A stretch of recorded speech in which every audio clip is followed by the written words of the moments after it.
Oh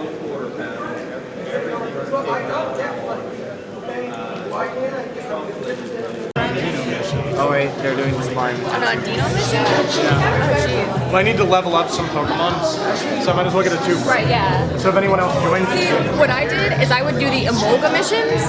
That way I get the Aldino when I got my Dino. Most of you probably know me as Kerwitzer, because it's my screen online panel thing. I've been doing voiceover in games and stuff the last... I can't hear what you're saying, I'm sorry. Hold your questions.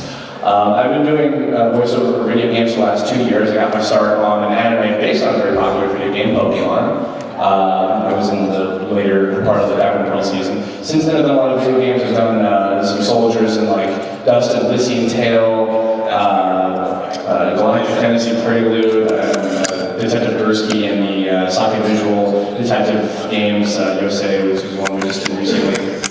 A whole lot of stuff. I also work on video games like Skullgirls and Crymore and Crisis Art Brawlers, and I make cartoons about video games like Tome. So, and this is my 3rd Voice of Palooza. I'm very happy to be here, Wes. Thank you so much for bringing me back, and we're gonna have some fun.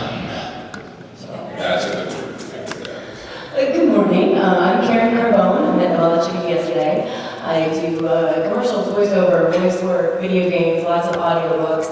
My most favorite video game is Fallout 3, where I did lots of characters, lots of screaming people, all the hookers, and Roy around.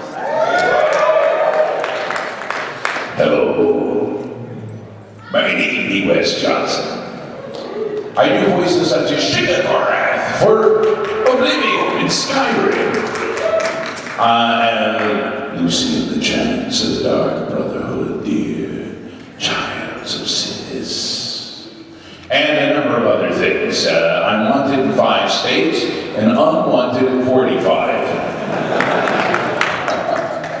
That's not a good average. I'm doing them.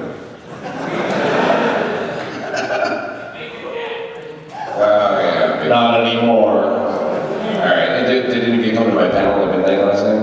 Yeah. Okay, so yeah, I read off all the games I'm on, so you know what I do, right? Tell us about yourself, Mike. Come on. Well, I'm just some guy they dragged me off the street. They said, hey, you're going to be on a voice panel. All right. Barney 5, ladies and gentlemen, Barney 5. Bring it, Barney. Well, now you got your 2 rules. Here and start. Rule 1, obey all rules. Rule 2, well, I'm going to have to fill that one up.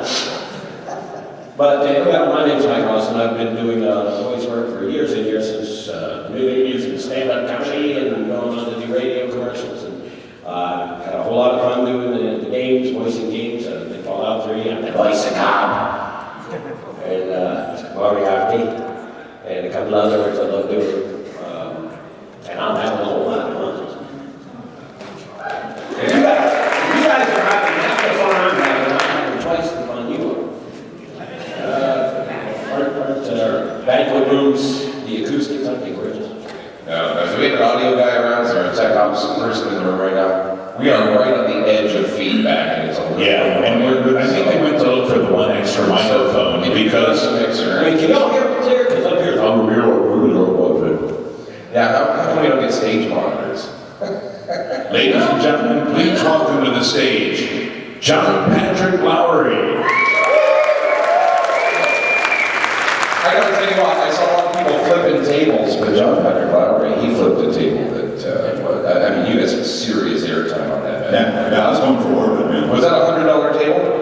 I don't know how much it earned. There's other people put up the table to watch me flip it. But it was a great experience, and I'm going for the Olympics in 2016. As you should, that was pretty badass, I gotta say. Oh, okay. All right, I need a volunteer real quick while we're doing this. Something to come up here.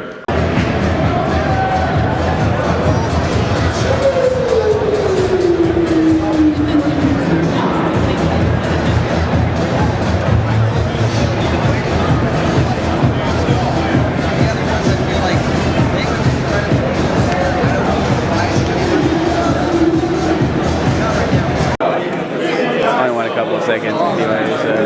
Yeah, seriously, like, why would you get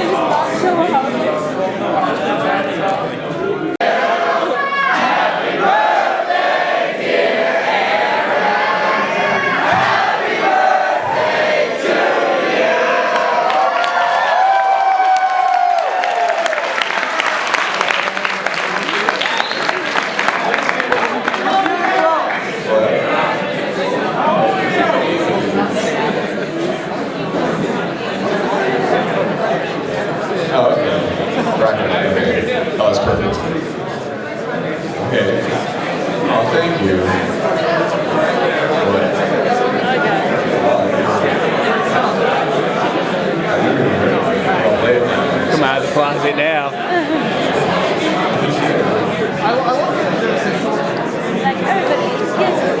I'll show it to you. That was so cool. Yeah. And you got it all on film? No. You didn't? No, I didn't. What are you doing? They were excited. But that's okay. Somebody got it on film.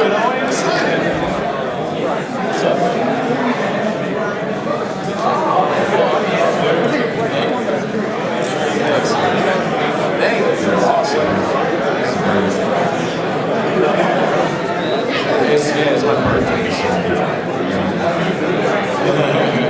Yeah, it's fine. As long as they're not jumping on stage and trying to fuck me. No. Is that like a winging? Is that connected?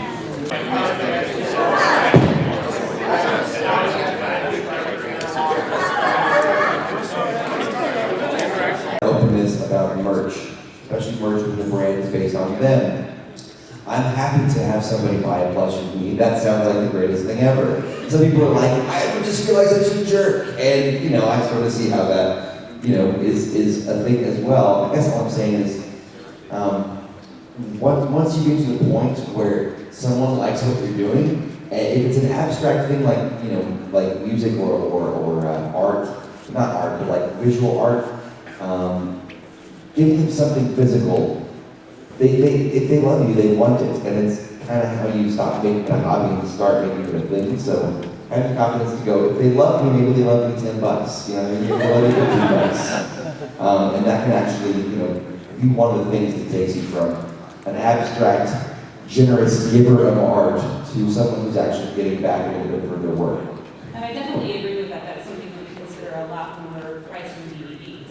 Is this going to be too much? It's going to drive the fans away from it? Are they going to be upset that it costs this much for what they're getting? So it is about how much do they love me in terms of dollars. So, making something that people want and even selling it, at that point, I just can't advise enough, I can't urge you enough to look into getting someone who knows what they're talking about, just to tell you what you can write off, because you might not realize how much you could be keeping instead of living together. Both my parents work for the IRS. You have tremendous latitude in what you can write off. If you think there's even like a remote possibility you can write it off, write it off. Receipts. Hold on to them. Grab as many as you can. Put them in a nice little folder that you're not going to lose. Yeah, receipts are super important. When I started Channel Awesome, they had just finished filming Kick-Assia, and I was working on getting the books in order, and there were almost no receipts from Reno. And it was sort of terrifying, because it's like, okay, well, now we have to go in and contact the stores, or if you don't have a receipt and it's paid in cash and all of that stuff, it becomes much more difficult to track down. So you have to hang on to that from the beginning. So it's also really important to know the value of what you have, because, for instance, if you're owning office furniture, that's tax depreciable. So you need to know that, because all of that becomes really important. So if you don't know the tax stuff and you can't afford a new company, research that, because it's so important. We had to go back and redo the first 3 years of the books of Channel Awesome once we started to dig into that and find out that some of the stuff that was on there, we were like, well, okay, what's this expense for $300? Well, it was a chair. Okay, well, what kind of chair? What did you use it for? Where is it now? That's all really important to know. Thanks for those drop Hello everybody, and this is day 4 of Magfest 11 down at National Harbor, Maryland. Take 2. Hello everybody, this is day 4 of Magfest 11 at National Harbor, Maryland, and this is Ari Rockefeller for having me jam session, and I'm here with the voice of Duke Nukem himself, John St. John. Hi! Oh yes, you did a lot of fun this weekend. What was your favorite part of the convention so far? My favorite part of Magfest 11 was that epic Friday night party that started at 2 a.m. and ended with me waking up in a room I was not familiar with. So like all good con. It wasn't my room. All I know is the key did not work on that door when I came back from getting ice. Okay, that's all I got to say about that. So you've got a bunch of panels today. I was on hand for this. It was a Friday night when the John St. John voiceover horde. Oh yeah. Fun time. We had a bunch of people in front of the stage for story time with Uncle John. That was fun. It was kind of cute, wasn't it? And you ran down a list of the long list of all your voice acting roles. I remember it was Johnson, it was Duke Nukem, obviously, and Big the Cat, which you're not too thrilled with. No, Big the Cat's the lousiest voice for the stupidest character I've ever done, and that character doesn't even belong in the Sonic Adventures game. It's just stupid. It's a waste of your time to play Big the Cat. It was, but it's coming from the man himself. So, how many Magfests have you been coming to? This is my 4th consecutive Magfest, so I think I'll be back next year because, check this out. They made me a badge, right? They made me staff. Look at my title. And look at my qualification badge. Rockstar. Yeah, they had a whole big little pile of those things. Well, I was just looking to get the freaking camera one. I asked him I said, why did you make my title the King? Is that the Duke Nukem reference? And he said, no, you're like our mascot. So you could be the King of Magfest or the mascot. They should give me like a furry costume next year. How about like a furry Duke Nukem costume? I'd be satisfied with a crown that kind of looks like the Magfest logo, that square-looking cord. Right. I'll pay a lot of money to have one of those myself. Let's just take one down off the wall somewhere. I'm staff. I should be able to steal a banner, right? You want a banner? Oh, sure. Why not? Let's go steal one. Put up an auction for anime jam session, help us get to other different conventions and such. All right, so yes. Like I said, he's been having a lot of fun. So maybe too much. And we will most likely be back next year. So we hope to see you then. John, next time. My pleasure. Goodbye, viewers. Now turn this thing off. Nice. Webcomic co-writer Dan Roth, and that's right. Is there like an applause sign behind me? This is going well so far. Yeah, so this is going to begin as a Q&A. It will have interactive elements. And at some point there may be, in some fashion, a special guest. Indeed. So, yeah. Hold on to your hats, Link and Fez and Fedora Man. And Fedora Man. Dude, there you go. All right, let's begin. Yeah, question. Hit me. All right, what made you guys decide to finally have your own website for the Brentalfloss comic? Great question, and basically it came down to the fact that the webcomic started out as an experiment. Can we do this? Will this work? Will people like it? And because of that, the capital I was willing to put into it, it just worked out that my website could support a webcomic, but Brentalfloss.com is really not ideal for a webcomic. The old GeoCities style, like word links, and like, because of the, site Zoogle software, I had to build each website individually instead of just copying and pasting the template. So it was a huge pain. Each one took, okay, it's only half an hour, but when you can when you know that just copying and pasting the HTML would take just a second in a different, software suite, it really kind of hurt. So it came to a point where we were like, it's not fun to navigate the site. You have to, if you want to go to different, episodes, you have to either know the number or sit there and click next forever, which, racks up, ad revenue for us, but doesn't necessarily make anybody reading it happy. Sit there and go, okay, I'm on 32. Tomorrow I will be on 100, which is where I want to go, We wanted it to be more intuitive and figured if people can get around the site easier, they might organically, enjoy more of the stuff, especially if they're going back and looking at the old backlog of episodes. That, and it really became its own thing, so separate from the videos that it was like, this is its own institution, it needs its own website, because it's no longer just an extension of Brentalfloss. It is its own entity, and especially once we started calling the Brent character Brent instead of me, it was like, okay. It just seemed like that eventually led to, the fact that it is its own entity and needed its own website. Right, and also the nice aspect of doing that was that it made it much easier to make it so people could, if they wanted to, share it through Twitter and Facebook and all that other stuff, which people have been wanting to do. So really it was a matter of moving forward in a natural way. Next question. Retort next. Okay, hopefully he will not screen this call. I love what I think you're doing. Hey, sorry man, we're calling using you. a different phone. Should work better. AT&T just really does not like any of us, I guess. So, so sorry. You were getting right into when you decided to do art as a career. When I decided to do art as a career, because I think that's always kind of been in the back of my mind ever since I was a kid. But professionally, it hasn't really kicked in until only a few years ago. Alrighty. Cool. Next question. Thanks, gentlemen. What is your process like in developing the visuals for the comic? Like, how do you sketch out each panel and that kind of thing and decide positioning? So the question is what your process is for developing each individual strip, like how to... Sketches, panel layout, where you're going to put the word bubbles and such. Yeah.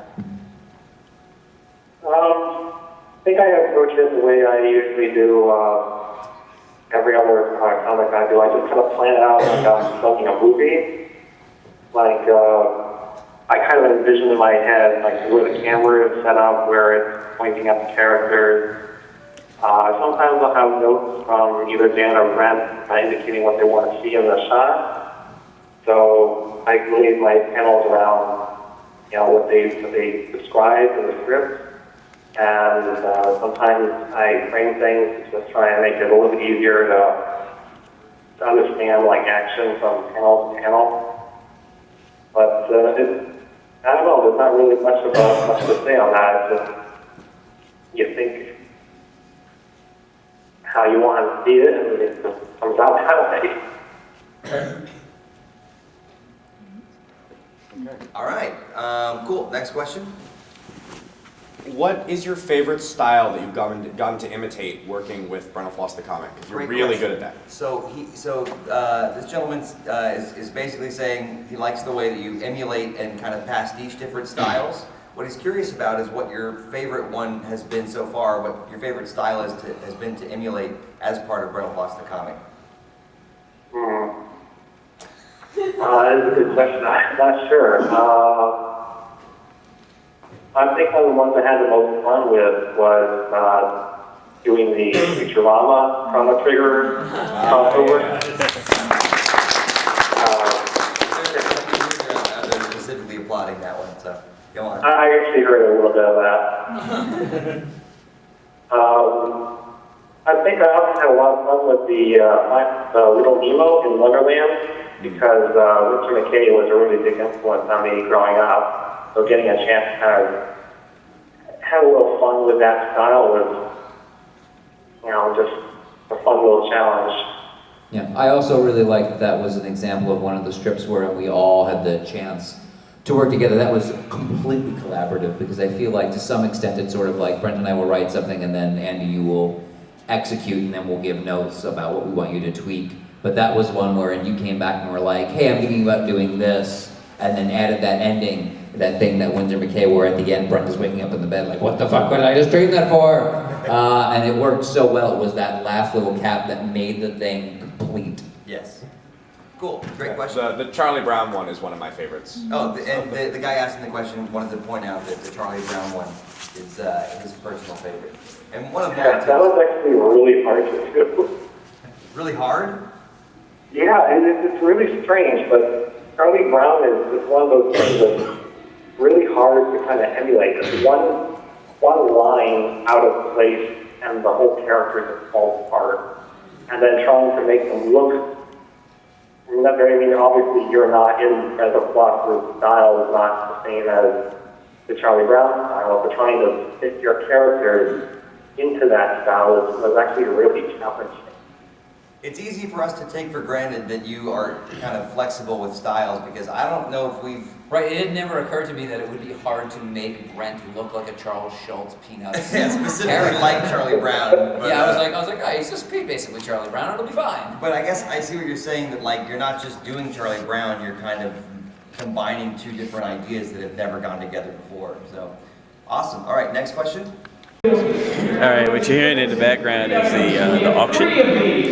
charity auction. Just there we go. The charity auction. Now we're about ready to do the PyroFenix comic Q&A panel, which will be the last panel that we do. So good Magfest. I think it was definitely better organized this time, and it just felt right. So anyway, I'll probably give you a clip from that, and see you next year. Thank you guys.